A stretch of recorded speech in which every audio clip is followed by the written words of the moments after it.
वो जो पहले शीत युद्ध था अब वो गर्माता जा रहा है। इलेक्शन जैसे जैसे पास आ रहे हैं ये शीत युद्ध एक कुरुक्षेत्र में बदलता जा रहा है। राजनीतिक कुरुक्षेत्र बन चुकी है राजस्थान की सत्तारूढ़ पार्टी और इस कुरुक्षेत्र में अब क्या क्या हो रहा है, क्या क्या बताएं और क्या क्या दिखाएं, ये बहुत ही जबरदस्त तरीके से गर्माता जा रहा है मामला।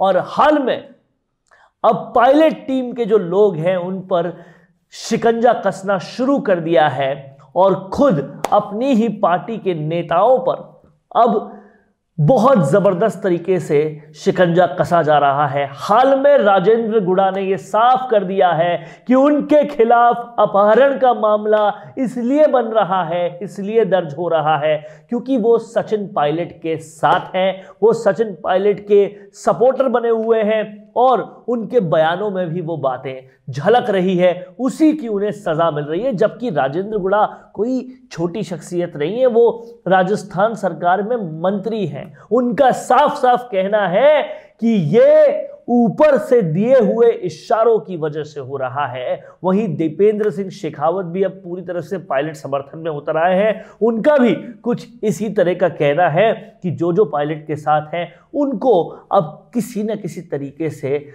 पूरा टारगेट बनाया जा रहा है। मेरे साथ इस पूरे मुद्दे पर डिस्कशन करने के लिए योगेंद्र योगी हैं। पायलट को झुका नहीं पाए, पायलट को तोड़ नहीं पाए, उनके समर्थन में आने वाली जनता को कम नहीं कर पाए, विधायक भी आते जा रहे हैं। तो अब क्या साम दाम दंड भेद का रास्ता अपनाएंगे? अब क्या सरकारी मशीनरी के दुरुपयोग पर आ जाएंगे? वरुण जी देखिए, अभी मुख्यमंत्री अशोक गहलोत ने 2 दिन पहले ही एक बयान दिया था कि, और उससे पहले भी 1 हफ्ते पहले एक बयान दिया था। उन बयान में ये था कि हम अपनी योजनाओं के बलबूते या अपने बलबूते पूरी तरह वापस सत्ता में रिपीट होंगे, वापस कांग्रेस राजस्थान में बहुमत के साथ आएगी, और बहुमत भी बताया था 150 से ऊपर। सवाल ये है कि अब तक तो कांग्रेस आपसी झगड़े नहीं निपटा पाई है। आप सामने विपक्षी जो मजबूत पार्टी है भारतीय जनता पार्टी, उससे क्या मुकाबला करेंगे? आपके खुद के घरेलू झगड़े इतने ज़्यादा बढ़ते जा रहे हैं और हर रोज आप देखिए कोई ना कोई नया विवाद आ रहा है। अभी तक नए विवाद पुराने चल रहे थे, सचिन पायलट को लेकर तमाम विवाद चल रहे थे। उससे पहले और जो विधायकों के सांसदों के असंतोष थे कांग्रेस में वो चल रहे थे। अब आप देखिए कि पार्टी के खुद के राज्य सरकार में जो मंत्री हैं वही अशोक गहलोत पर सीधा आरोप लगाया उन्होंने कि अशोक गहलोत खुद मुख्यमंत्री और गृह मंत्रालय उनके पास है, उनके कहने पर ही उनके खिलाफ अपहरण का मामला दर्ज हुआ है। और अपहरण भी किसका? एक साधारण से व्यक्ति का। एक साधारण से व्यक्ति के अपहरण में राजेंद्र गुड़ा जैसे राज्य सरकार के मंत्री जो कांग्रेस की सत्ता के पार्ट हैं उनका भी नाम शामिल किया गया है। एक दूसरा, दीपेंद्र सिंह शेखावत बहुत ही कद्दावर नेता हैं और राजपूतों में खास तौर से बड़े सम्मानीय हैं। वो पूर्व प्रदेशाध्यक्ष हैं। उन्होंने ये बात कही है कि भाई आपने जो ये विधायकों के वापसी जो ली है, वो जो कांग्रेस के विधायक हैं जिन्होंने इस्तीफे दिए थे सदन में, विधानसभा में, उनकी वापसी किस आधार पर ले लिया आपने? यानी कि साफ साफ प्रहार सरकार की तरफ है उनका। वो ये पूछना चाहते हैं कि ये डेमोक्रेसी जो कांग्रेस में चल रही थी वो कहाँ है? अब कांग्रेस पूरी तरह से लगता है ये राजस्थान में कि तानाशाही की तरफ या टूटने की तरफ बढ़ रही है। मैं तो ये कहूंगा कि तानाशाही की तरफ कम बढ़ रही है। आला कमान को तो पहले से ही कुछ नहीं समझा हुआ था। अनुशासनहीनता की हर हद पहले से ही पार हो चुकी थी। ऐसे में समझ नहीं आ रहा कि ऐसी कौन सी मजबूरी है कि वो ऊपर बैठा हुआ सो कॉल्ड आला कमान कुछ कर ही नहीं पा रहा। ऐसे में तो ये बातें पूरी तरह से स्पष्ट और साफ हो जाती है और जो अफवाहें सुनाई देती थी, अफवाहें लगती थी पहले, उन पर यकीन मानने को दिल करता है कि कुछ बहुत बड़ी मजबूरी का आईना दिखा दिया है यहां से आलाकमान को, जिसकी वजह से वो कोई भी एक्शन नहीं ले पाती। चाहे खुद अभी जो अध्यक्ष हैं मल्लिकार्जुन खड़गे और अजय माकन, उनके सामने उनकी बेइज्जती कर दी गई, पार्टी आलाकमान की बेइज्जती कर दी गई, तो भी कुछ नहीं किया गया। राहुल गांधी के कोई भी किए हुए वादे पूरे नहीं हो रहे राजस्थान में, तब कुछ नहीं हुआ। मतलब आप किसी को अगर कुछ समझ ही नहीं रहे तो फिर आला कमान का मतलब क्या, डिसिप्लिन का मतलब क्या? और उसके बाद पार्टी में जो एक आध फेस है जो बहुत लोकप्रिय है, जिसको जनता चाहती है, आप उसके खिलाफ हाथ धो के पड़ गए हैं और इस तरह से पड़ गए हैं कि जो भी उसका साथ देगा उसके खिलाफ मुकदमे चालू हो जाएंगे। आने वाले वक्त में एसओजी के मामले शुरू हो जाएंगे, क्योंकि पहले भी एसओजी को इसी तरह का हथियार बनाया गया था, और नहीं तो फोन टेपिंग शुरू हो जाएगी। इतनी सारी चीजें होती है। कैसा हो अगर आपकी वीडियोस की सारी नीड्स का आपको एक ही जगह सोल्यूशन मिल जाए तो, और वो भी हाई क्वालिटी, फास्ट और अफोर्डेबल अंदाज में। और जरा सोचिए कैसा हो अगर उसी सोल्यूशन में आपको मिल जाए प्रोफेशनल एक्टर्स, पूरा वीडियो प्रोडक्शन हाउस और हाईली प्रोफेशनल वीडियो एक्सपर्ट्स, और वो भी बहुत ही कॉस्ट इफेक्टिव तरीके से। और कैसा हो कि ये सब भी आपको डिजिटली डिलीवर हो जाए सिर्फ कुछ क्लिक्स में, जिससे आपका पैसा और वक्त दोनों बच जाएगा। तो अब ये सब कुछ हो सकता है मिशी मीडिया सॉल्यूशंस के साथ। वेलकम टू मिशी media solutions, your one stop solution for fast and affordable videos for business promotion. तो आज ही कॉल करें स्क्रीन पर दिए गए नंबर्स पर, या फिर लॉग इन कीजिए हमारी वेबसाइट पर। कि जनता जिसको हम समझते हैं कि वो कुछ नहीं समझती, असल में वो सब कुछ देख रही है। और ये मात्र 10 महीने का खेल जो बचा है, उसके बाद रिजल्ट्स में इन चीजों का भी रिजल्ट आएगा। जो योजनाओं के बूते आना चाह रहे हैं वापस से सरकार में, वो योजनाएं तो धरातल पे दिखती नहीं, लेकिन धरातल पर यही सारी बातें दिखती है कि कैसे जिसने वादा करके 20 से 100 सीटों पर लाए थे राजस्थान में, उसके ऊपर आप प्रहार पे प्रहार करते जा रहे हैं। कभी शब्दों का प्रहार, कभी उसके साथ देने वालों पर मुकदमों का प्रहार। उसके अलावा पार्टी के अंदर की रसाकसी जो है वो बढ़ती जा रही है। पार्टी के अंदर की कलह इतनी बढ़ गई है कि अपोजिशन की शायद जरूरत ही नहीं है। और शायद ये भी एक कारण हो कि बीजेपी पूरी तरह से शिथिल बैठी है कि रोडीलाल मीणा के अलावा कोई आंदोलन नहीं करता, क्योंकि उनको लगता है जरूरत ही नहीं है। कि भारतीय जनता पार्टी को, मुझे लगता है कि कोई जरूरत नहीं है किसी मुद्दे को ढूंढने की। ये कांग्रेस ही सत्ता को लेकर इस कदर इनमें मारामारी मची हुई है, और अभी सत्ता है ही नहीं। सवाल यह है कि आपने जो ये सब कुछ किया है, उस अनुशासनहीनता की हद की आपने जिक्र किया, तो मैं आपको बताना चाहूंगा कि पिछले दिनों जो राजस्थान के प्रभारी हैं रंधावा, उन्होंने ये 2 बार बयान दिया है 2 मीटिंगों में। ना तो विधायक पहुंच रहे हैं, ना उनकी मीटिंगों में मंत्री पहुंच रहे हैं। हाथ से हाथ जोड़ो कार्यक्रम। राहुल गांधी की बात नहीं मान रहे तो रंधावा की बात कौन मानेगा? ठीक, सही कह रहे हैं आप। मतलब कांग्रेस अराजकता, अनुशासनहीनता और मनमर्जी के कि मतलब जो जिसकी मनमर्जी हो वो वैसे करेगा, किसी का कोई नियंत्रण नहीं है, कोई अनुशासन नहीं है। आप देखिए कि राजस्थान में जो हाल होने जा रहा है, जो अभी वर्तमान में आपको राजनीतिक परिदृश्य दिखाई दे रहा है, उससे साफ जाहिर है कि कांग्रेस बिल्कुल अराजकता की तरफ लगातार बढ़ती जा रही है।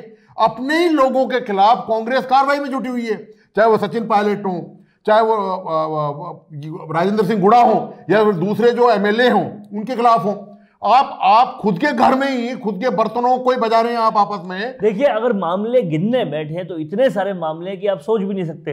पहले मंत्री राजस्थान सरकार के राजेंद्र गुड़ा, जिनके खिलाफ मामले दर्ज करवा रहे हैं, जो कह रहे हैं कि मामले इसलिए दर्ज हो रहे हैं कि सचिन पायलट के साथ वो हैं।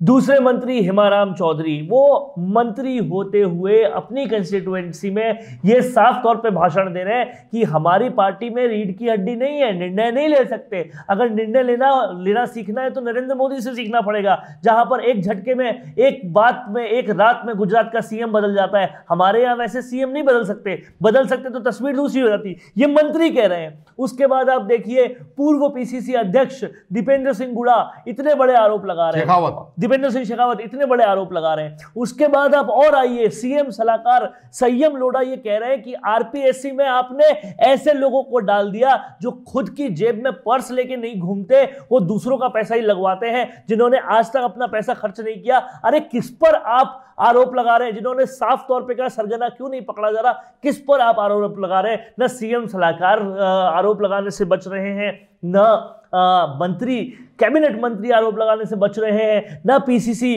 पूर्व पीसीसी चीफ आरोप लगाने से बच रहे हैं। सचिन पायलट तो बहुत कुछ कह ही रहे हैं, साफ साफ उन्होंने बोल दिया कि ऐसा कौन सा जादू है कि आरपीएससी की तिजोरी में से पेपर निकल जाते हैं। लगातार ये सब कुछ हो रहा है, अपोजिशन की जरूरत लगातार ये वरुण जी हो रहा है। और उन सब की आवाज दबाने के लिए सरकारी मशीनरी का इस्तेमाल किया जा रहा है और अपनी पार्टी के खिलाफ ही किया जा रहा है। आपको भारतीय जनता पार्टी या दूसरे विपक्षी दल हैं या दूसरे और जो निर्दलीय विधायक हैं, जो क्षेत्रीय पार्टी हैं, उनके खिलाफ कोई कार्रवाई नहीं हो रही। आप अपने लोगों के खिलाफ, जिन्होंने राजस्थान में कांग्रेस को अपने खून पसीने से सींचा है, उसको बढ़ाया है, मतलब आज जो आप फल खाने हैं तो चूंकि उन फलों पर कोई हिस्सा नहीं मांग रहा। यहां पर तो मैं ये कहूंगा सर, ये सरकारी मशीनरी का प्रयोग केवल आज से नहीं हो रहा। फोन टेप पहले भी हुए थे, मुकदमे पहले भी हुए थे, एसओजी का इस्तेमाल पहले भी हुआ था।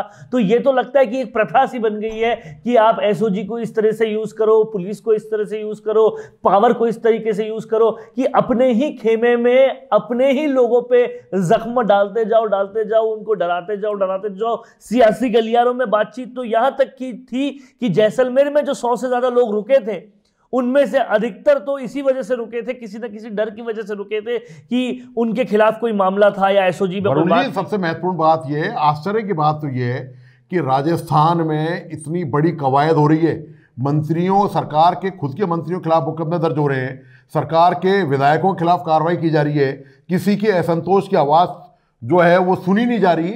सवाल यह है कि आखिर आला कमान है कहां पर? कांग्रेस का जो संगठन है, संगठन का जो शीर्ष नेतृत्व है, कहां पर प्रियंका गांधी है, कहां सोनिया गांधी है, कहां राहुल गांधी है, ऐसा लगता है मल्लिकार्जुन खड़गे कि मतलब आप देखिए कि लगता है कि कांग्रेस हवा में जी रही है। आला कमान को तो जादू से बिल्कुल उड़ा ही दिया। और अब हो ये रहा है कि वो जनता जिसने कांग्रेस को वोट दिया था, जिसके वोट पे कांग्रेस आई है, उस जनता को रोज सुबह उठकर अखबार में विकास के काम कम देखने को मिलते हैं। किस मंत्री ने, कांग्रेस के ही मंत्री ने कांग्रेस के ही खिलाफ क्या बयान दे दिया, किसके खिलाफ मुकदमा दर्ज हो गया, किसके खिलाफ किस तरीके से हो रहा है, यही बातों से अखबार पटा पड़ा रहता है। सुबह की चाय से लेकर शाम के प्राइम टाइम न्यूज बुलेटिन तक यही बातें देखने को मिलती है। तो जो जनता विकास देखेगी नहीं, वो वोट कैसे देगी? जो जनता आपकी योजनाओं का, जिनको पता नहीं चलेगा, जिनको उसका उपभोग नहीं होगा, जिनको उसका लाभ नहीं मिलेगा और जिनको सिर्फ और सिर्फ राजनीति देखने को मिलेगी, वो वोट कैसे देगी? ये सोचना जरूरी है। मात्र 10 महीने शेष है, इतनी भी छोटी याददाश्त नहीं होती जनता। वरुण जी, आपने अभी योजनाओं की बात करी तो एक बात ध्यान आई इस पर कि विधानसभा में बहुत सारे विधायकों ने सरकार के इस बयान के बाद सवाल लगा दिए कि योजनाओं का हिसाब दिया जाए। आप देखिए कि पार्टी, सत्तारूढ़ पार्टी और भारतीय जनता पार्टी के विधायक हैं, जो सदस्य हैं विधानसभा के, उन्होंने ही सवाल खड़े कर दिए। अपनी सरकार के खिलाफ सवाल किए जा रहे हैं कि कौन सी योजना है, उनका लाभ कहां पर है, हमें बताइए, हमें दिखाइए। उन्होंने विधानसभा से लेकर सड़क तक बात तो यही हो रही है कि कौन सी योजना। आप रोजगार की बात करते थे, बेरोजगार तो पेपर लीक के इधर उधर घूम रहे हैं, ना तो उनको बेरोजगारी भत्ता मिलता था। करप्शन की बात करते थे, आप करप्शन की हालत देख ली, आपने पूरी उसकी हालत देख ली। आप किसानों को लोन माफ करने की बात करते थे, आपने 50,000 तो पहले से ही कोऑपरेटिव का वसुंधरा राजे सरकार माफ कर चुकी थी, उसके बाद थोड़ा बहुत और कोऑपरेटिव बैंक का लोन माफ कर दिया, जो कि ऊंट के मुंह में जीरे के बराबर भी नहीं होता, क्योंकि नेशनल बैंक ही जमीन पर और औजार पर लोन देती है, कोऑपरेटिव सिर्फ और सिर्फ बीजों पर लोन देती है, उस पर कोई फर्क नहीं पड़ता, बहुत कम वो लोन होता है। वो काम आपने पूरा नहीं किया जो कि वादा राहुल गांधी ने किया था। उसके बाद तमाम सारी योजनाओं पर शिकायतें ही शिकायतें हैं। अंग्रेजी माध्यमिक विद्यालयों में कहते हैं हिंदी के टीचर पढ़ाते हैं, कोई अंग्रेजी सीख ही नहीं पा रहा। 2-4 स्कूलों को छोड़ दे तो कोई ज्यादा डेवलपमेंट नहीं है। उसके अलावा हर कहीं कुछ ना कुछ, इंदिरा रसोई योजना की इतनी कंप्लेंट्स है, हर कहीं कंप्लेंट्स ही कंप्लेंट्स नजर आ रही है। और ऐसे में कहां है योजनाएं, ये सवाल हम नहीं पूछ रहे, खुद कांग्रेस के विधायक, बीजेपी के विधायक, जनता के लोग, तमाम सारे लोग पूछ रहे हैं कहां है।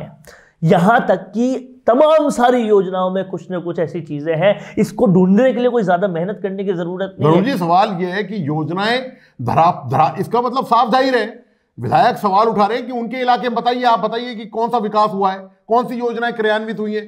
तो इसका मतलब साफ जाहिर है कि योजनाएं धरातल पर उतर ही नहीं रही है, जमीन पर आ ही नहीं पा रही है। आम लोगों को कैसे रिलीफ मिलेगा, कैसे उनके दुख दर्द जो दूर होंगे? सरकार टैक्स वसूली में तो एक नंबर है।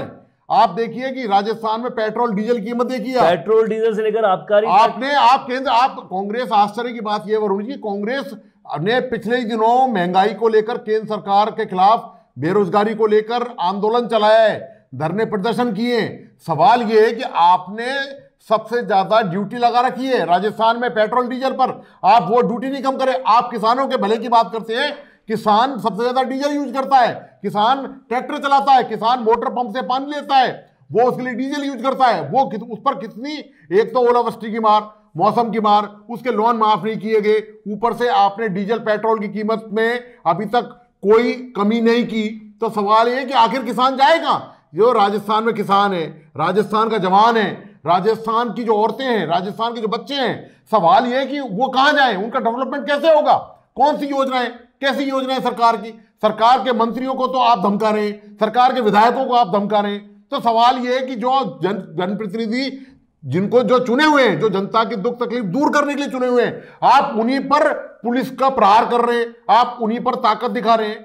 तो सवाल ये कि आम लोगों की भले की उम्मीद तो की नहीं जा सकती। फिर ये बढ़ता हुआ असंतोष कहीं ना कहीं राजनीतिक शून्य की तरफ जा रहा है, और अगर ये चला गया और जनता का विश्वास कहीं ना कहीं राजनीति से उठता चला गया, तो इन 10 महीनों में कहीं ऐसा ना हो जाए कि कांग्रेस और बीजेपी जो भी एक लीडरशिप क्राइसिस से गुजर रही है, दोनों से ही सरकार का, जनता का कहीं ना कहीं से भरोसा उठ जाए और फिर निर्दलियों और हनुमान बेनीवाल और छोटी पार्टियां, इन सब की एक हंग सरकार बने।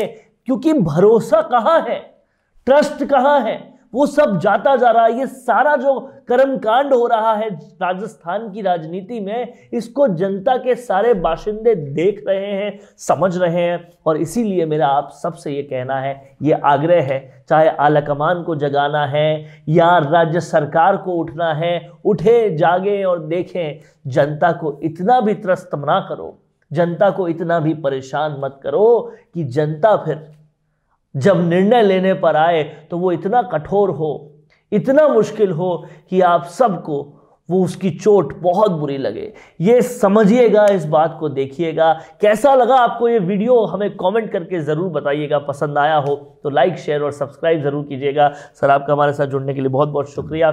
ऐसे ही देखते रहिए राजस्थान संवाद, हम आपके समक्ष ऐसे ही लगातार आते रहेंगे। नमस्कार। एंकरिंग करना हो या रेडियो शो होस्ट करना हो या फिर किसी मैच की लाइव कमेंट्री करना हो, इन सब के लिए आपको विशेष योग्यता चाहिए होती है। आकर्षक आवाज, आत्मविश्वास, भाषा पर पकड़, जानकारियां और प्रेजेंस ऑफ माइंड जैसी योग्यताओं का होना अनिवार्य है। टीवी या रेडियो एंकर या कमेंटेटर के पास स्पष्ट आवाज में बोलने की कला होनी ही चाहिए।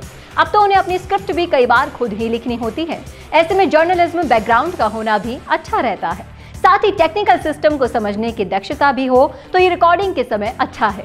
अच्छी आवाज और कुशल संचालन योग्यता आपको शुरुआती स्तर पर तो काम दिला सकती है, पर लंबी पारी खेलने के लिए आपको इन सारी स्किल्स का होना जरूरी है। इन सारी बारीकियों को अगर आप गहनता से समझना चाहते हैं तो आज ही नीचे दिए हुए नंबर पर संपर्क करें।